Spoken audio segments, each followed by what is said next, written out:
Welcome back to the Deep Dive. Today, we are attempting to understand one of the most brilliant, and let's be honest, one of the most baffling minds in professional esports. We are talking, of course, about the legendary top laner, TheShy. And our mission for this deep dive, using the sources we've been given, is to get past the highlight reel. We want to understand the why. Exactly. We're going beyond the spectacular moments, the ones they call Tian Shen Xia Fan, or, the god descending to Earth. Right, but also beyond the equally famous moments where he just completely throws a game. Yeah. The buy guy. The buy guy, the weight gifting. We're going to dissect his entire philosophy through this really fascinating analytical framework our sources use. They call it game intelligence, or Yushi Sheng. And right away, that's what defines him, isn't it? The sheer duality. Oh, absolutely. His sources are clear. Since his debut, he's been the most popular player in the LPL, hands down. The damage king, the Shanghai the Wang. Always at the top of the charts for his role. But he's also the death leader, the Siwan Da Hu. He leads the league in both solo kills and being solo killed. And that right there is the paradox. That combination should be, it should be impossible if you're playing with standard logic. It's a statistical anomaly. Which is why he demands this kind of analysis. His style is just so committed. It doesn't matter if he's single-handedly carrying. Or if he's the guy who started that insane top lane Callista trend. The Huaban Shi Lushang Lu Dezuku Husho. Oh, what? Basically, the main culprit behind the Callista plague in the top lane. He's the source of that chaos. And he plays both styles with the exact same level of aggressive conviction. So we need to figure out what's going on inside his head. Right. So the analytical framework from the sources breaks player skill down into 3 pillars. Okay. First, you have game operation. That's your mechanics, your champion mastery, the stuff you can see. Then you have mental attribute. So resilience, how you handle pressure, that sort of thing. And the third, the one we're focusing on, is game intelligence, GI. So why is GI the focus? Why not mechanics? Because, and the sources make a really strong case for this, operation and mental state they're volatile. It can change day to day. Exactly. A player's mechanics can dip because of a new game version, an injury, just being tired, or, stress in their personal life. If you get a bad night's sleep, your reaction time suffers. It's just a fact. Sure. But game intelligence, that's the stable part. The sources describe it as the core cognitive wiring. It's that raw, almost innate talent for seeing patterns and making decisions. That doesn't really change. And for a role like top laner, which is so isolated, that cognitive edge is everything. It's the ultimate differentiator. Okay, so GI is the core. But before we can even define it, we have to talk about the biggest problem we have as viewers. Why are we so bad at judging a player like TheShy's mistakes? It all comes down to one thing: information. We, the audience, are stuck in what the sources call the chess mindset, the Shang-Chi Siwei. The complete information game.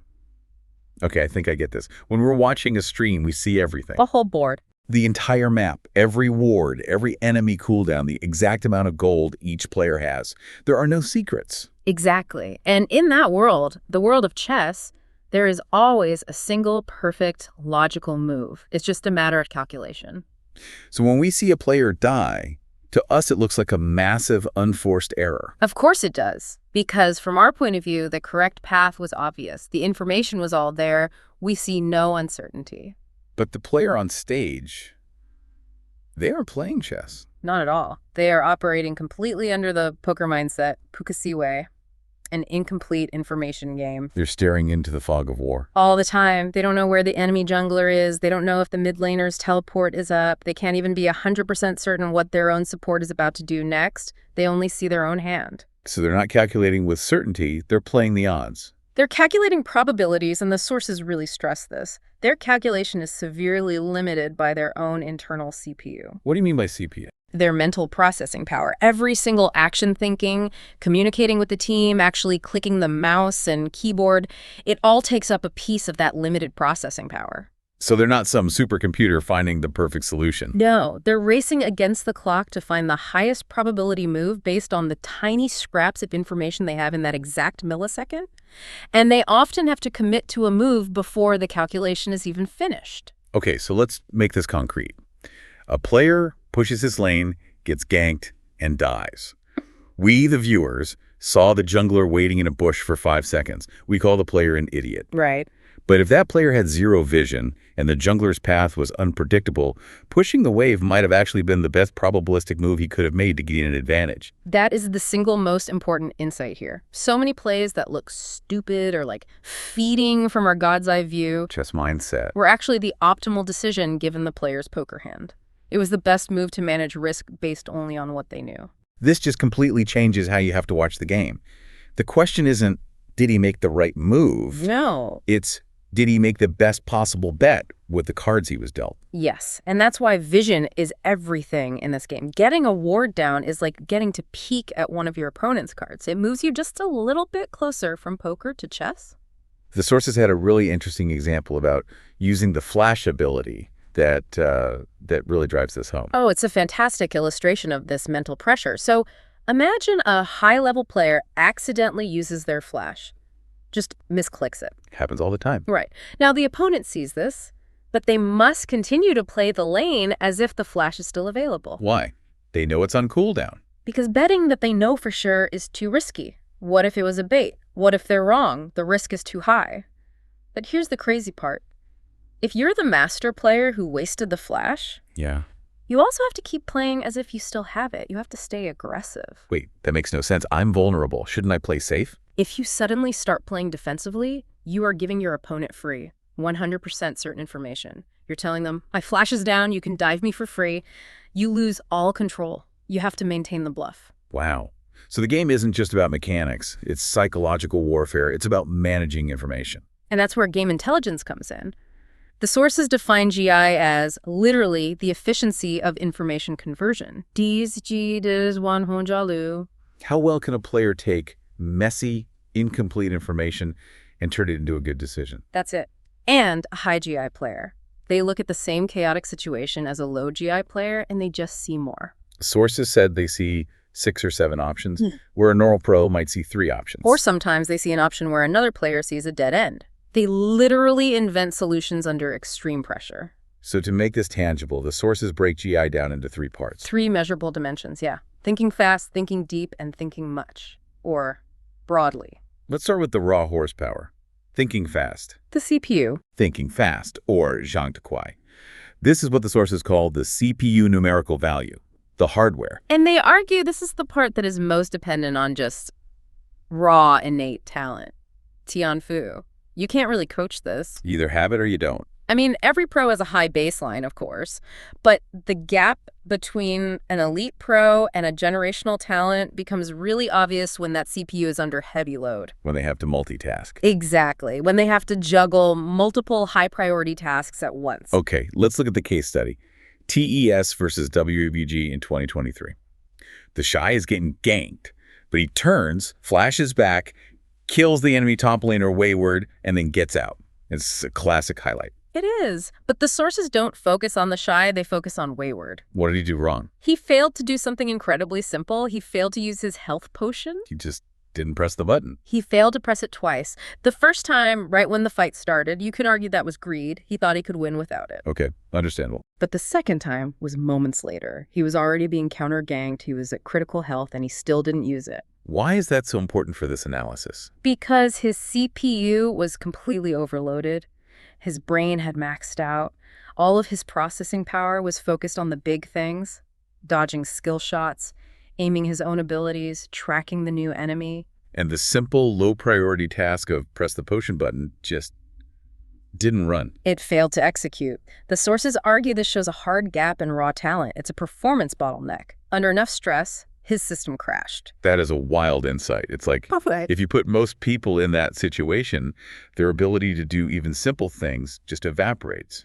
But TheShy seems to thrive in that chaos. Right. Now contrast that with the example of TheShy on Lucian back in S10. He's in the middle of a crazy skirmish. He's getting ganked. He's low health. P-pressure. And while he is in the middle of his dash his E ability, he activates his corrupting potion, the Fu Bai Yao Shui, without messing up his movement or his aim at all. That's multitasking at a level most people can't even comprehend. The source calls it superior attention coordination.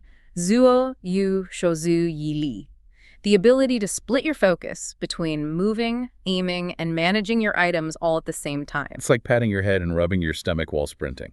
That's why they bring up his supposed background as a pianist. If you can train your brain to have your hands do two completely different complex things at once without looking, that skill translates directly to this kind of high-pressure gaming. So this thinking fast ability shows up in his gameplay as just constant action. Yes. It leads to an incredibly high counterattack frequency. He makes decisions instantly. The gank at the Void Grub camp is a perfect example of this. Okay, walk me through his thought process there. He gets cornered by two enemies, the jungler and the top laner. Most players would just try to run. His CPU did the math instantly and concluded that escape was impossible, so his brain didn't waste a single millisecond on a failing strategy. It immediately switched to a damage control plan, a Z-Sun plan. Minimize the loss. His first rapid decision was, I'm going to die, so I'm going to reverse direction, run towards my tower to clear that incoming minion wave, and get as much gold and XP as I can before I die. He optimized his own death. But then something changed. The enemy jungler was a little late to the party. Right, so his CPU runs a new calculation in a split second. The fight is taking longer than expected. The enemy laner might be vulnerable now. New plan. New plan. All in. Right now. Shanshin Huanren 2. He flashes, gets the kill on his lane opponent, clears the wave, and then dies. He turned an inevitable 0-for-1 death into a 1-for-1 trade plus a full wave of gold. A much better outcome. That speed, that conviction, it's genius, but it has to have a downside. Oh, it does. And the source is very clear on this. The cost is that he is an extreme gambler, Du Xingjizong. Because his CPU is so fast, he trusts its calculations implicitly. He trusts them too much. He attempts plays with a low probability of success way more often than his peers. You know, another top pro might only go for a play if it has an 80% chance of working. TheShy sees a 10% chance and thinks, that's good enough for me. He'll bet the farm on it because his brain calculated it so fast it feels like a sure thing. Like that recent team fight on Camille. The sources said he went in based on a calculation about how fast the enemy Ezreal could react. That's right. His logic was, if EZ is even a fraction of a second slow with his E, this works. But the EZ wasn't slow. And the play instantly turns into a disaster. A total buy guy. And because the decision was so fast and so committed, there's no room to back out or adjust mid-play. This brings us to this amazing paradox the sources mention, the Ale conundrum. Yes. The hyperlogical genius who sometimes gets beaten by pure, raw instinct. The sources describe Ale as a player who relies less on this deep calculation and more on just gut feeling. Cao Ben Ning. Almost zero risk management. Which makes him completely, fundamentally unpredictable to TheShy. You can't run a probability calculation on pure chaos. You can't. TheShy's entire model is built on opponents making logical, predictable moves. When he faces someone who doesn't play by those rules, his biggest advantage just disappears. The sources point out that Ale could solo kill TheShy even during his absolute peak in S9. It's proof that sometimes pure muscle can beat the fastest brain. His whole philosophy is built on making these high-risk attempts over and over. He lives by the motto, early use means early cooldown, early death means early revival. The volatility isn't a bug, it's a feature of his speed. Okay, so that's speed. Now let's talk about the quality of the thoughts. The second dimension, thinking deep. Cheng Deshen.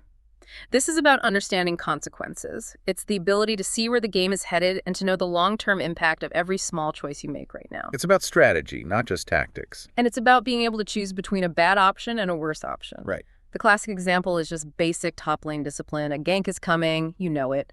The standard safe play is to run back to your second tower and wait. You don't die. But a deep thinker sees the hidden cost of that safety. They see that you are giving opportunity. You're letting your opponent have the lane for free.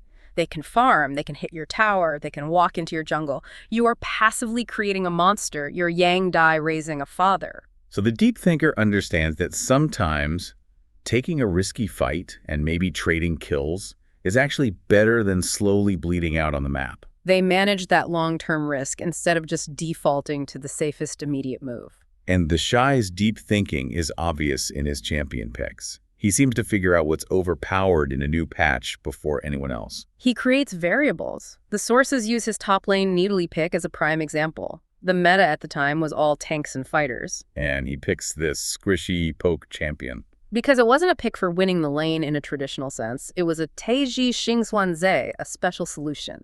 The goal was to dominate the lane early, to control the area around the new Void Grub objectives. He saw the game's win condition had shifted. And the data eventually proved him right. Even though his execution wasn't always perfect, the pick itself was strategically brilliant. He understood the why of the pick. And, of course, the ultimate example is top lane Callista.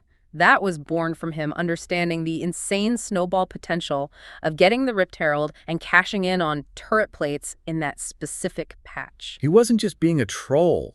He figured out it was the fastest way to turn a personal lead into a massive gold advantage for his whole team. Exactly. It fit his carry logic perfectly.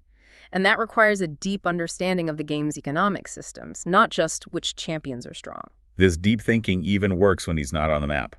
That JDG Dragon Soul fight. An incredible moment. TheShy is dead. He's on a grease screen waiting to respawn. His team is in a chaotic fight for the Dragon Soul. And he gets on the comms. And the one single piece of information he asks for is, what is Cassante's flash status? In all that chaos, why that specific question? Because Cassante was JDG's only real frontline, their only way to start a fight, the sources say this shows a profound grasp of macro priority. Knowing if Cassante had flash or not dictated how his 3 living teammates needed to position themselves to protect the objective. He was still shot calling the systemic threat from the grave. And this depth changes how he actually plays fights. He's not a reaction-based player. No, not like a Bin or an Ale. His style is based on continuous small predictions, Qiju de Xiaoyu Pan, and frequent small pressures, Pin Fan de Xiaoxia. What does that mean in practice? He doesn't wait for the opponent to make a move. He pokes and prods to create an expectation, Jianli Yigi Qi. He basically sets a trap and then executes his real move based on how the opponent reacts to the bait. That famous solo kill on Bin's Renekton, the Lao Hei Dan Sha Bin Yu, the breakdown of that play was amazing. It wasn't about mechanics. Not at all. It was a sequence of calculations. First, he forces Bin to use his empowered ability. Then he correctly predicts Bin will step up to get a specific minion. But the genius move was using his extra ward to gain a vision advantage, hiding in a bush to wait for his cooldowns while Bin was completely blind. So Bin didn't lose because he was slower. He lost because he placed his ward poorly 5 seconds earlier. A tiny informational mistake. A subtle flaw that TheShy had already calculated he could exploit. It's brilliant. But if he thinks this deeply about consequences, why is he still the Death Leader? This is where the sources bring in his biggest flaw. Greed. Tan. It's the ultimate paradox, isn't it? He's greedy for everything. Vision, minions, gold. So many of his deaths come from pushing just one more wave instead of backing off. And the logic behind it is just so TheShy. He'd rather die quickly than be slowly tortured. Yes. The source says he would rather give you 300 gold right now, Ninkage ni Sanbai Kwai, than be slowly strangled by you freezing the lane. But Yuan Yibei Dui Shou Kongxian Zi Mo. To his deep-thinking brain, losing control of the lane passively is the absolute worst possible outcome. It's a death by 1,000 cuts. And this greed fuels his whole poker mindset. The bluff. The Zahu. He'll go all in with a terrible hand just to see if he can make the other guy fold. Look at that recent Jace play against JDG. He teleports in for what looks like a suicidal dive. From our chess perspective, it looked like a clown show, a Xiao Chow moment. But there was a deep logic behind it. His team had just swept the vision in that area. He knew the enemy had no wards there. He was making an aggressive bluff based on something called the half-map principle. Explain that. It's a rule of thumb. If an enemy makes a super aggressive move on your side of the map and you can't see their jungler, you have to assume the jungler is right there with them. So TheShy was betting that his opponent would see the TP, panic, and run away, assuming he wasn't alone. Exactly. He was trying to steal an advantage, using an informational bluff. The bluff failed, he died, and he looked foolish. But the thinking behind it was sound. It was peak GI. The play failed not because the logic was bad, but because the opponent didn't react the way the probability calculations said they would. It was a failed gamble, but a calculated one. Okay, we've done speed and depth. Let's move to the last dimension. Thinking much or thinking broadly. Shang the duo. This is about professionalism, really. It's about understanding the big picture and, crucially, where you choose to focus your limited mental energy. It's about your preferences as a player. The sources have a great chart for this. 2 axes for a top laner. First axis. Is your goal to not lose lane or to win lane? And the second axis, is your focus on the team or on yourself as the individual carry? And you see huge regional differences here. The LCK style often prioritizes not losing lane. Right. Their goal is to win, but their immediate priority is stable scaling. Baozhang Feiyu.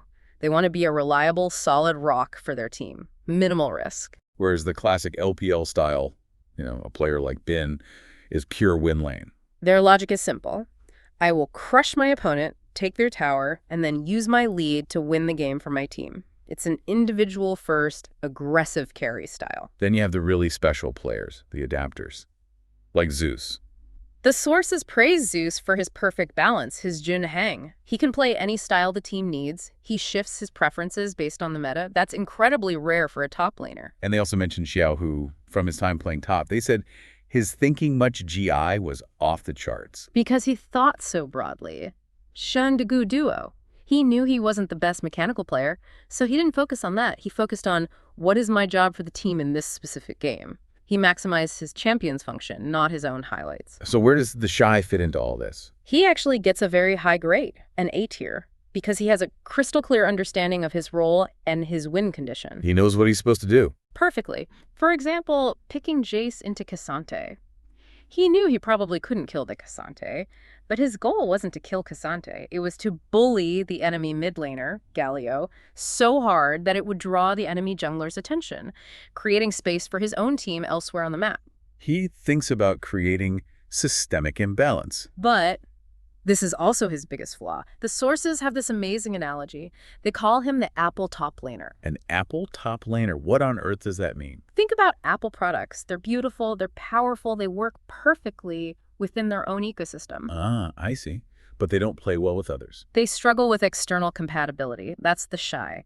He lacks the adaptability of a Zeus. His system is brilliant, but it requires everyone else to adapt to him. So if his teammates don't follow his super fast, often bizarre-looking plans... Du beyond TheShy du Pilazu. If they don't follow his expectations, the whole system collapses. His old teammate Angel once said TheShy is too confident that he never doubts himself.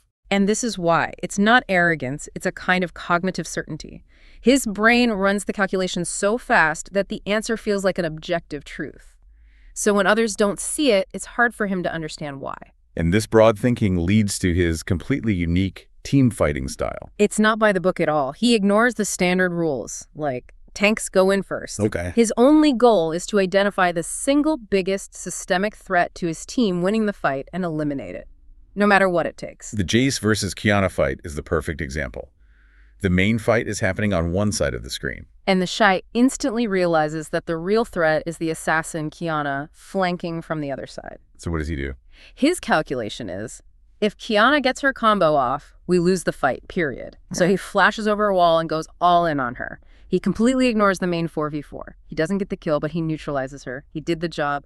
Zuo Dao Lishi King. He solved the problem. It's this willingness to make those unorthodox, high-risk plays that makes him so terrifying to play against. And it requires the team to just accept this huge variance. Sometimes it's a game-winning moment of genius. Sometimes it's a catastrophic, failed gamble. But the logic is always there. Okay, let's put it all together. S-tier thinking fast, S-tier thinking deep, A-tier thinking much, but with this huge Apple incompatibility issue. And all of it is cranked to 11 by his greed and his love of gambling. That's the profile. So the final question is, why? If his GI is this high, why did he develop such a volatile, high-risk style? And the sources give a really compelling historical reason. His style was forged and rewarded by the game itself during his formative years, specifically S7 to S9. The game was different back then. Very different. In that era, the game didn't punish you that hard for dying early. Dui Qingli Li Shi the Chengfa Bing Buzong, the game had a huge amount of wrong quo room for error. How did that work mechanically? Two main things. First, the jungle. Back then, jungle camps gave less gold and respawned slower. So after about 20 minutes, the jungler's income fell off a cliff. They basically became a second support. And the laning phase just lasted forever. It wasn't unusual to be in a 1v1 for 15 minutes straight. so if TheShy died twice in the first 10 minutes? It didn't really matter that much. That environment reinforced his core belief. Even if I go 0 and 2, I can just go farm the jungle, chi ye bu shi lai, catch up, and then use my superior GI to be the invincible carry, the Wu Di Dige, in team fights. The game itself gave him a safety net. A massive one.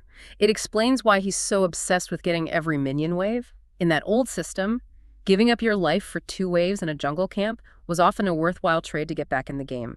It was a recovery mechanic. Now you contrast that with a player like Keane who came up at the same time. Right. Keane is famous for being a defensive wall. Why did he develop that way? Because he debuted on weaker teams. Teams where if you made one mistake, the game was just over. The environment punished any and all risk. So it forced him to become super stable, super defensive. He learned that giving up some farm was always better than giving up a kill. He built his style around survival.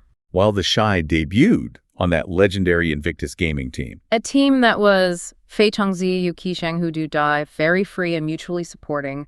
He had teammates like Rookie and Ning who not only tolerated his aggression, they enabled it. They covered for him. So the environment rewarded his genius and minimized the consequences of his failures. It allowed his style of infinite aggression, Wuxian Shangzulian, to blossom. But then, around season 10, the game changed. Fundamentally, and this is the root of so much of his inconsistency now. What changed? The jungle became much more important, more gold, faster respawns. Objectives like Dragon Soul became critical. The laning phase gave shorter. The ability to just go farm the jungle to catch up was severely nerfed. So that safety net was yanked away.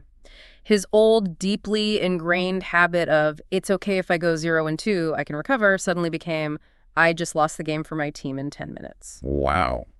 His cognitive wiring is still optimized for a version of the game that doesn't exist anymore, but his talent is so immense he just can't stop himself from trying to find that high-risk, high-reward path. So to wrap this all up, what is TheShy, really?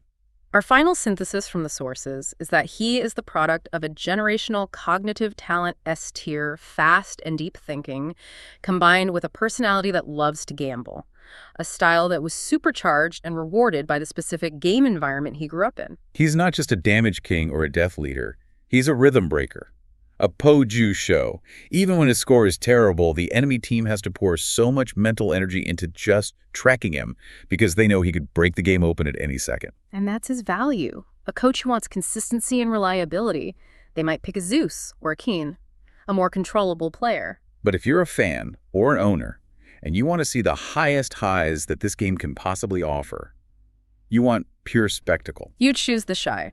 His style, for better or for worse, is the embodiment of the drama and the beauty of esports, played at the absolute edge of human potential. So now that you understand his logic, this constant poker game he's playing with incomplete information, we want to leave you with a final thought. The next time you're watching a game and you see a player make what looks like a terrible mistake, just pause for a second. Ask yourself, was that player actually wrong? Or did their opponent just happen to play the one card that beat their probability calculation? And maybe think about it in your own life, too. Where are you demanding the certainty of chess when all you really have are the probabilities of poker? Because it's in that gap between certainty and probability that you find both the greatest risks and the truest moments of genius.